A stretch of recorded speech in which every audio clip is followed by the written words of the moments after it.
Welcome to Conversations That Awaken. This is a special series from A Course in Miracles that has inspired millions of readers around the world. Some see it as a spiritual masterpiece, others find it mysterious, challenging, or even controversial. Whatever brings you here, we invite you to leave your beliefs and your disbeliefs at the door. This is not a Bible study, this is not a sermon, and it is not about asking you to accept anyone else's truth. It is an invitation to investigate reality for yourself. I am Kim. In every episode, Joe and I will explore the text found in A Course in Miracles through 6 powerful lenses: science, philosophy, psychology, mysticism, direct experience, and everyday living. We'll ask difficult questions, we'll challenge assumptions, we'll laugh together, and we'll discover how these teachings can transform the way we see ourselves, our relationships, and the world around us. Whether you're new to A Course in Miracles or have studied it for decades, our purpose is simple: to uncover the timeless wisdom hidden beneath its words. We won't ask, "What should we believe?" We'll ask, "What can we discover?" Because awakening is not about collecting new ideas. It is about change in perception. It's about seeing clearly. It's about moving from fear to love, from separation to wholeness, from confusion to understanding.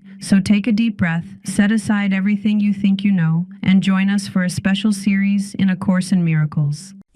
For most of our lives, right from the moment we step into a kindergarten classroom, up until, well, the day we retire, we're basically conditioned to believe that learning is this act of accumulation. Right, like it's a constant gathering process. Yeah, exactly.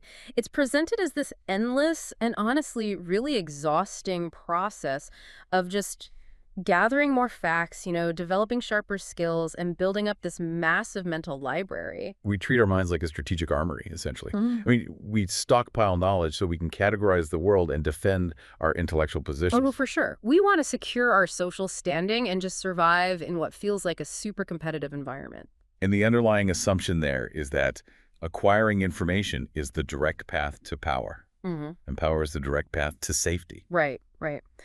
But what if that entire foundational premise is just completely upside down? Like, what if the ultimate goal of learning isn't to get smarter or gather more trivia or build that fortress at all? Which is a huge question to ask. Yeah, it is. Just consider the radical possibility that the singular, actual goal of a true education is simply to find absolute, unshakable peace. I mean, that concept alone is just profoundly counterintuitive for a modern thinker. Yeah, it really is. To suggest that peace isn't just this, pleasant byproduct of finally getting your life sorted out, like getting the right job or the right partner, but is actually the absolute prerequisite for understanding anything real. It completely upends how we approach personal growth. It basically suggests we've been running the marathon in the wrong direction this whole time. Exactly. And that radical shift in direction is what we're unpacking today. Yes, and that is the mission for this deep dive. We're going to map out this really incredible internal journey. We are exploring Kim and Joe Bandra's fascinating exploration of Chapter 8, which is titled The Journey Back, from the philosophical and spiritual framework of A Course in Miracles. The Bandras analyze this journey back through what they call 6 lenses, which I think gives us a really practical way to break down this massive paradigm shift. It does. I mean, we're talking about moving from a default mindset that's totally dominated by fear and separation to an operating system entirely rooted in love and unity.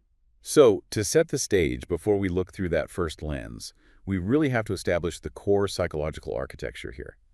The framework proposes that we essentially have 2 distinct teachers, or operating systems, functioning in our minds. 2 completely incompatible curriculums, basically. Right. First, you have the ego. And we need to be really careful here because in this context, the ego isn't just about arrogance or, narcissism. Yeah, it's not just about having a big head. Exactly. Yeah. The ego is the literal voice of separation. It's that deeply ingrained part of the human psyche that constantly advocates for guilt, for fear, and for the absolute necessity of defending yourself against a hostile universe. And then on the opposite end of that spectrum, you have the higher self. This is often referred to in the framework as the Holy Spirit or the voice for truth. And this alternative teacher advocates for radical unity, complete innocence, and a peace that just doesn't depend on external circumstances. And look, I want to set an expectation for you right now. By the time we finish exploring these 6 lenses today, you are going to completely rethink how you view your everyday relationships, how you view your own body, and honestly, your entire definition of freedom. Though, before we go further, there is a piece of terminology we should clarify because it trips people up, and that is the concept of atonement. Oh, yeah, that's a loaded word for a lot of people. It really is. In traditional religious frameworks, atonement usually implies guilt. It implies you sinned, you're inherently bad, and you have to sacrifice something to appease an angry deity. Right, like paying off a cosmic debt. Exactly. But Kim and Joe Bandra make it crystal clear that this framework redefines atonement completely. Here, atonement simply means a correction of perception. A correction of perception. Yes, it's an undoing of fear. It's a healing of the mind, not a punishment for the wicked. That is such a crucial distinction. It's about untangling a knot, right? Not paying a debt. Which actually brings us perfectly to the first of the Bandra's 6 lenses, the ultimate unlearning, or what we can call the curriculum of peace. The core argument here is really fascinating. The main purpose of this mental correction is finding peace, because a mind filled with conflict simply cannot recognize truth. The static is just too loud to hear the signal. Exactly. The mechanics of cognitive dissonance that the ego relies on are deeply insidious. It constantly distracts us with an endless conveyor belt of problems to solve. Oh, I know that conveyor belt well. It promises that once you fix this broken relationship or, once you get that promotion or lose 10 pounds, then you'll finally experience peace. But it's a moving goalpost. The ego's ultimate survival mechanism is that it never admits its own premise is flawed. It keeps you searching outside yourself so you never look inward and realize the search itself is the problem. Okay, let me unpack this because I think about this like a corrupted computer hard drive. Oh, I like that. Go on. So imagine you pull a brand new laptop out of the box, right? You boot it up and it operates flawlessly. It's fast, the screen is bright, there's no lag at all. That is our natural, inherent state of peace. Right, the factory settings. Exactly, factory settings.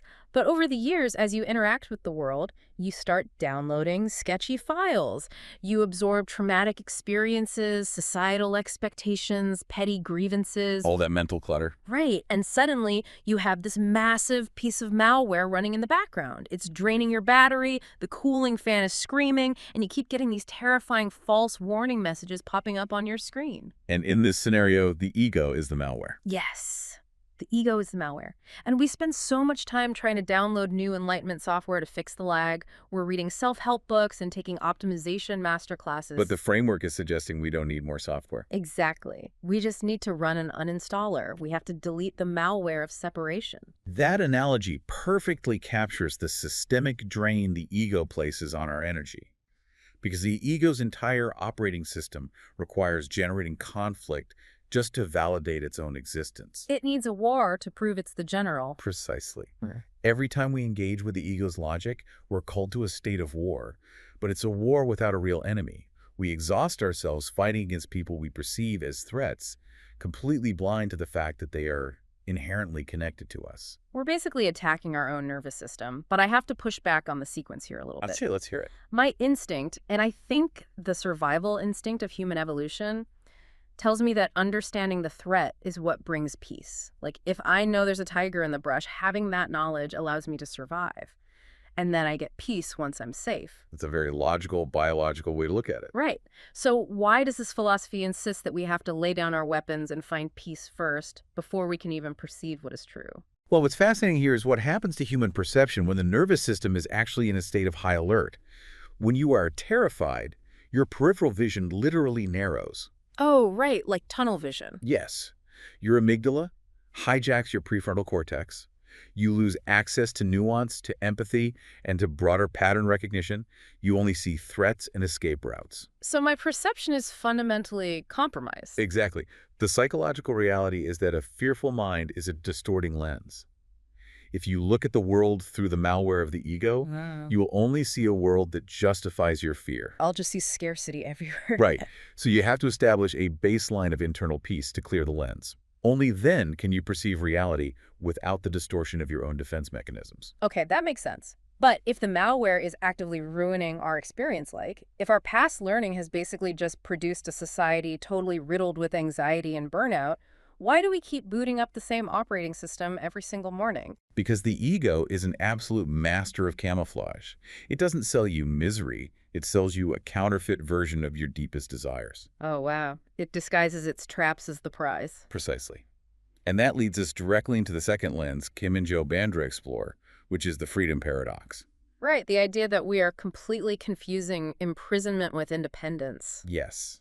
This framework argues that false learning, the ego's curriculum, makes us feel isolated and imprisoned, but it brands that isolation as freedom. It convinces us that suffering and relentless competition are just the necessary tolls we have to pay on the highway to getting what we want. The ego equates independence with total self-reliance, and that ultimately means separation from your source and from everyone around you. It tells you that to be truly free, you must meet no one, rely on no one, and control everything. Sounds exhausting. It is. But the higher self teaches a radically different definition. It posits that true freedom is our natural state, and it is found in unity. Because there's no force or coercion in unity, right? Your true will and the will of the universe are identical. Exactly. Here's where it gets really interesting to me, because we see the ego's version of freedom play out constantly in modern hustle culture. Oh, absolutely. It's everywhere. Take the classic archetype of the ultra-successful grinder. You have an entrepreneur working 80, maybe 90 hours a week. Their blood pressure is astronomical. They haven't had a meaningful conversation with their spouse in a month.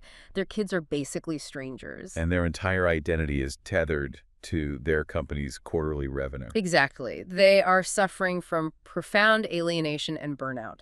But if you sit them down and ask them about their life, they will proudly pound their chest and say, I answer to no one. I am totally independent. I am a self-made success. I am free. Yes. They literally call it freedom. They have entirely equated a state of profound psychological bondage with liberation. That is the exact trap. The ego has successfully marketed the prison as a luxury suite. By defining freedom as the ability to outcompete and dominate your environment, you are condemned to an endless cycle of maintaining those walls. You constantly have to defend your status, your wealth, your opinions. Right.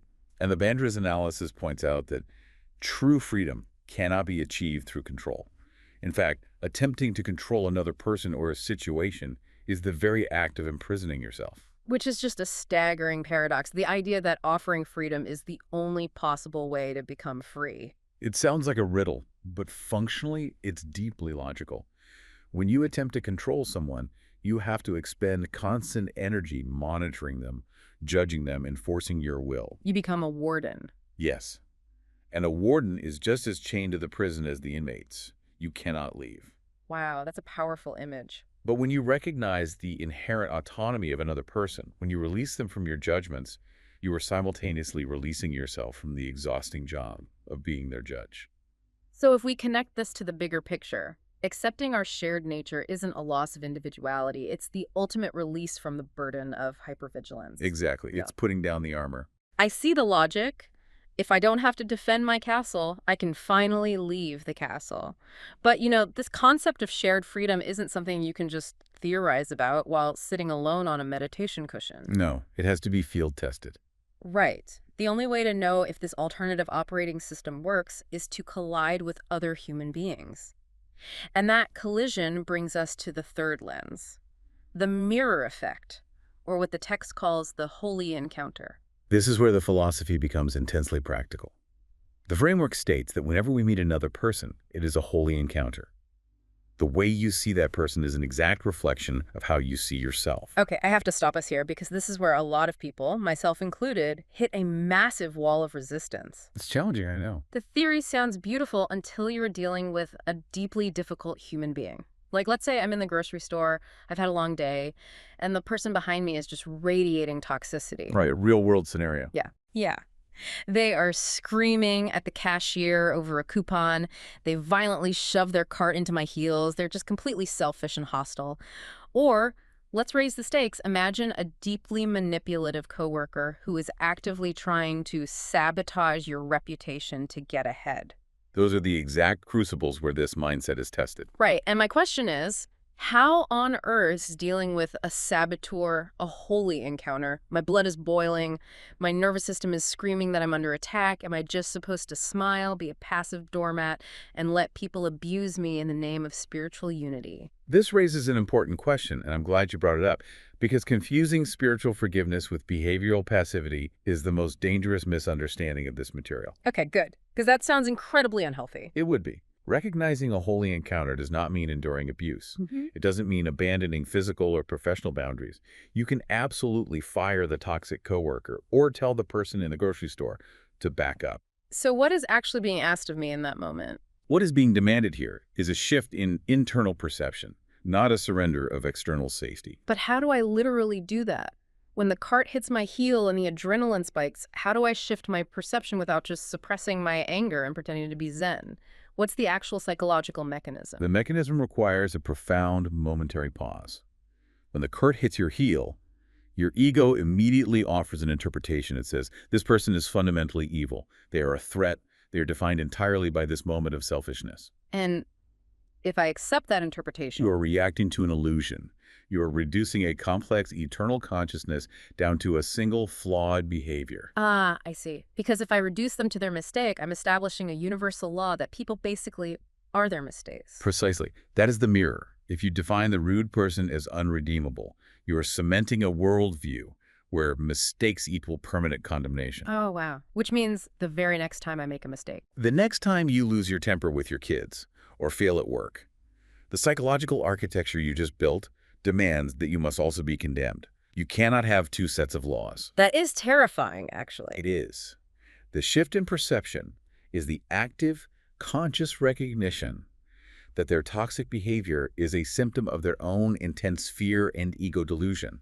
It is not their fundamental reality. So the process is, I feel the anger, I notice my ego wanting to label them as a monster, and I intentionally step back and say, this person is deeply confused and acting out of fear, but their confusion does not define their soul. Yes. And I can still ask them to step back, but I'm not internally condemning their essence. Exactly that. Yeah. And by offering them that grace internally, by refusing to imprison them in your judgment, you are teaching yourself that your own mistakes do not permanently damn you. I'm basically freeing myself. You learn that wrong decisions can be undone because they aren't the ultimate truth. You discover your true power precisely through the friction of these relationships. That completely reframes every single annoying or painful interaction from an attack into an opportunity for my own liberation. It changes everything. It really does. And if I understand this interconnectedness, it means literally no one is making this journey alone. Our progress is fundamentally tied together.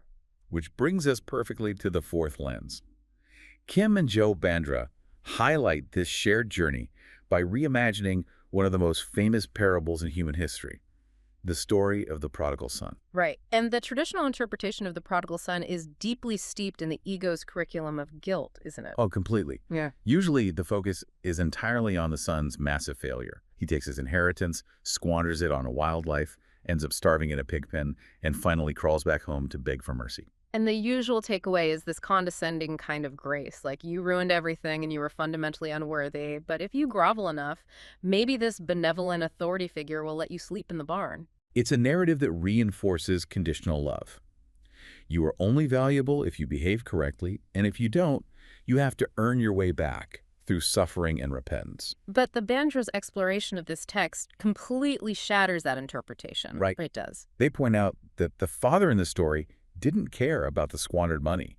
He didn't demand an apology or a repayment plan. He just ran out to meet him. Yes, the father sprinted out and threw a massive celebration because the son himself was the treasure.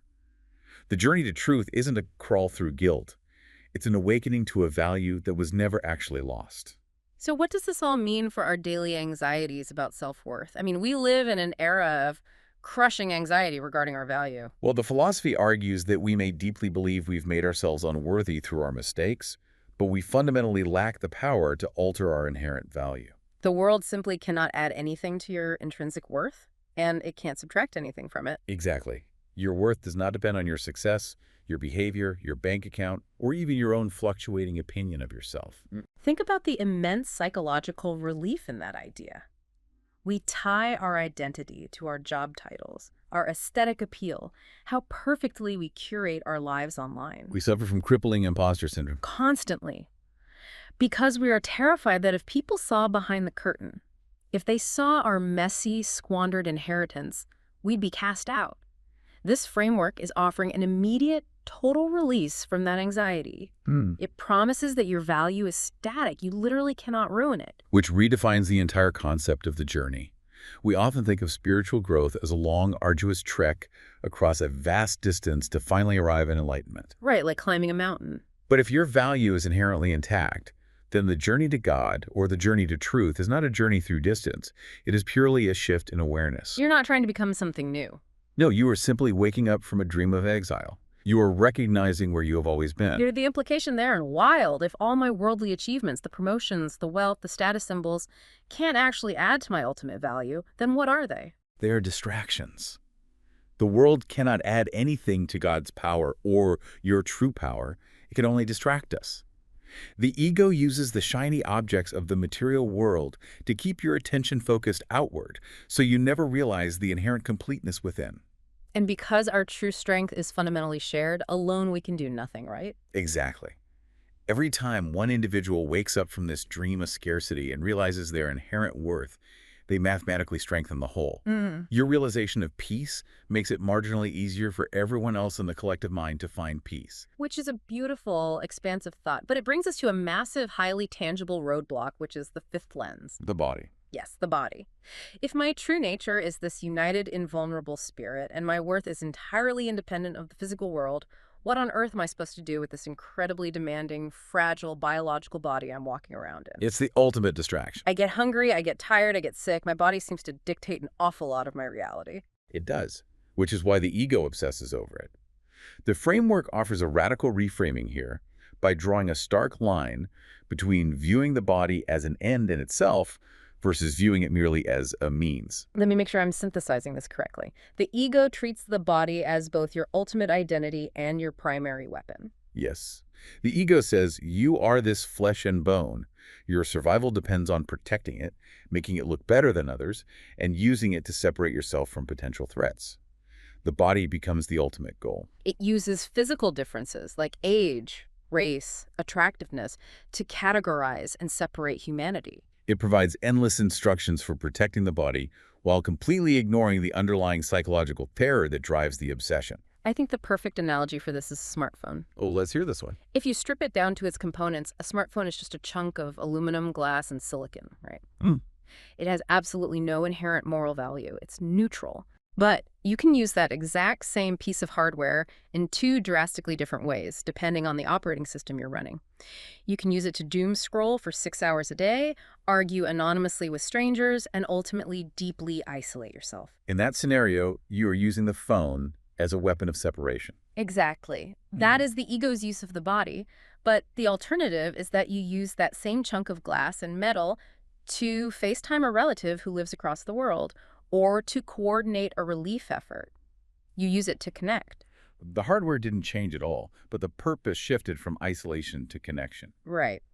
And Kim and Joe Bondra's exploration suggests the higher self uses the body solely as a temporary means of communication to bridge the gap of separation. The body isn't who you are, it's just a biological walkie-talkie for the mind. A walkie-talkie. What? Yeah, that analogy really highlights the immense danger of confusing a learning tool with the teacher. If you define yourself merely as a biological machine, you are signing up for a tragic narrative, because the machine is mortal. It will eventually break down. And the framework warns that whenever we define another person only by their body, by their physical limitations or illness or social status, we immediately impose that exact same mortal limit upon ourselves. Because of the mirror effect we discussed earlier. Right. If I look at someone and think, they are just a broken, aging body, my subconscious registers that rule. And since I also have a body, I'm now terrified of my own inevitable aging. You've locked yourself in the same biological prison. But if you see the body simply as an instrument of peace, a temporary device used to extend love, then you are no longer confined by its limits. The mind can work through the body without being fundamentally trapped by it. I follow the logic perfectly. If the body is just a communication device, my identity isn't threatened when it gets a scratch. But this naturally pushes us into the sixth and final lens. Arguably the most challenging hurdle in this entire deep dive. Definitely. What happens when the walkie-talkie severely breaks down? What happens when it gets violently sick or experiences chronic pain? This leads to the text's incredibly unique and honestly somewhat controversial definition of sickness and healing. It is the most conceptually difficult part of the framework. It states that sickness is a symbol of the mind's fear of awakening. And it proposes that true healing occurs fundamentally at the level of the mind, not just the body. As someone who has watched family members suffer through horrific physical illnesses, I feel like we have to tread very carefully here. Absolutely. When you say sickness is a symbol of the mind's fear, it borders on sounding dismissive. It almost sounds like that toxic positivity trope of saying, oh, your chronic nerve pain, it's just all in your head. If you just vibrated at a higher frequency, you wouldn't be sick. It can definitely be misinterpreted that way. Right. So how do we explore this concept without gaslighting the very real agonizing experience of physical suffering? It is a critical distinction to make. This framework is absolutely not about denying the sensation of physical pain. Pain is a biological reality of the nervous system. If you touch a hot stove, your nerves will fire and you will feel pain. To deny that is delusion. Okay, good. What this philosophy addresses is the suffering that is layered on top of the pain. It is denying the ego's narrative that physical pain dictates your spiritual reality, limits your capacity to love, or diminishes your ultimate wholeness. So it's separating the physical sensation from the identity attached to it. Yes.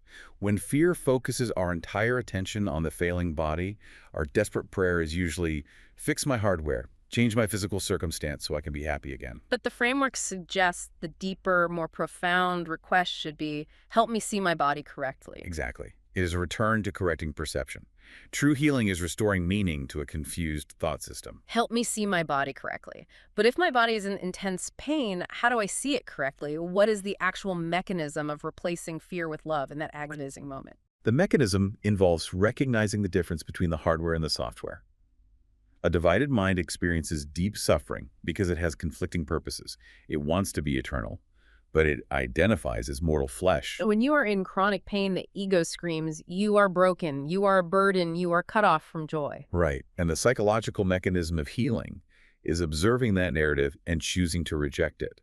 You say, my nervous system is currently transmitting pain signals. I will treat the body medically, but this pain does not touch my core consciousness. I can still offer patience. I can still express love to the nurse holding my hand. Exactly. My mind remains whole. Yeah.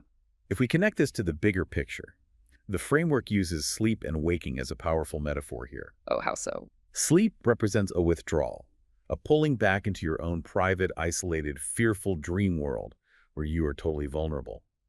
Waking up represents joining the shared reality. So healing is quite literally an awakening to our shared invulnerable reality. Yes. It is the release of the fear of waking up. The body doesn't choose its purpose. The mind directs the body. Therefore, healing is a decision made in the mind to replace the isolating fear of vulnerability with the expansive purpose of love.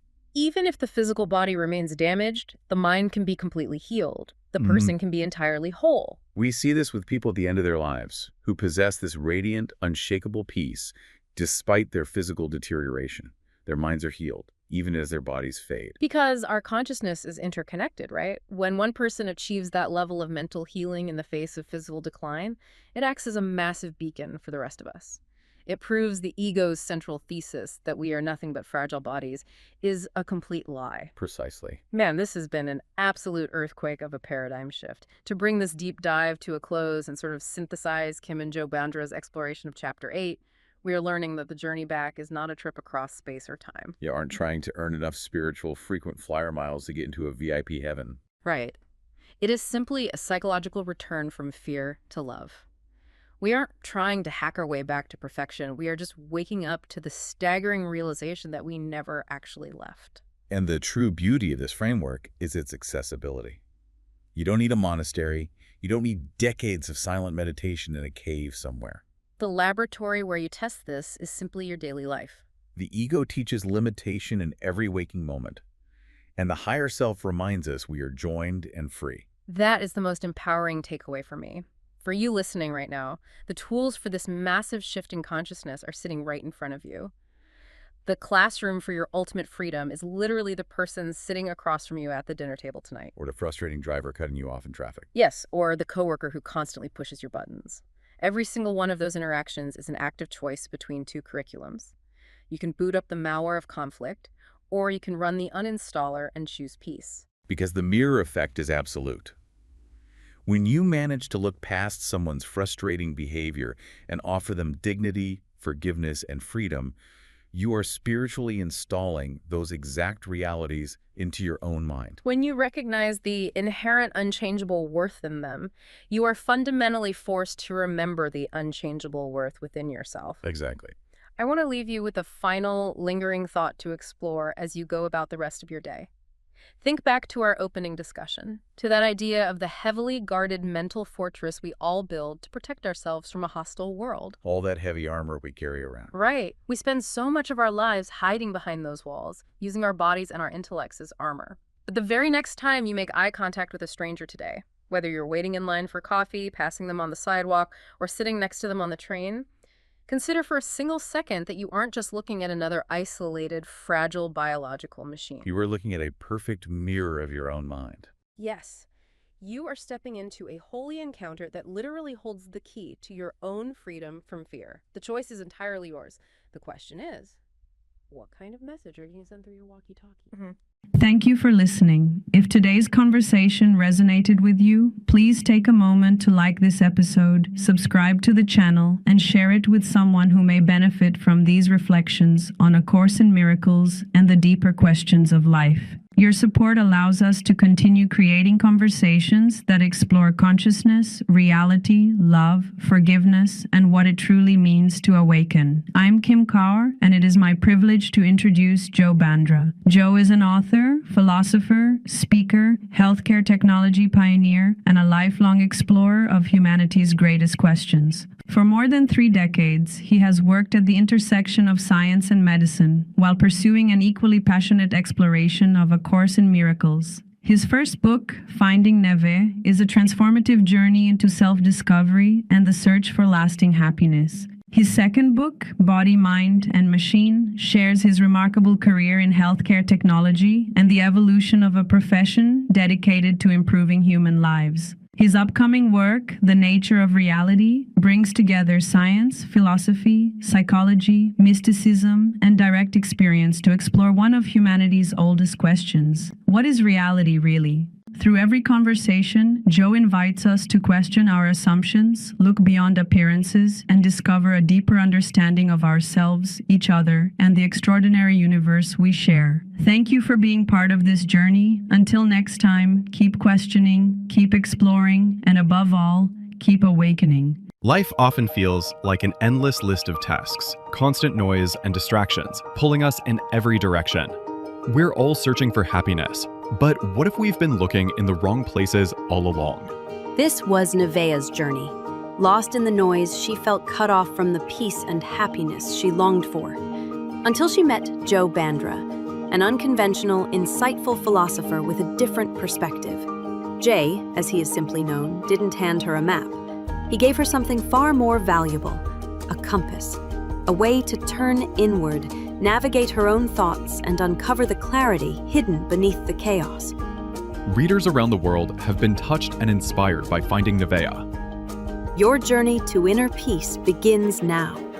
Get your copy of Finding Nevaeh, available on Amazon and at findingnevaeh.org, or listen to the audiobook on Audible, Spotify, Apple, and other platforms.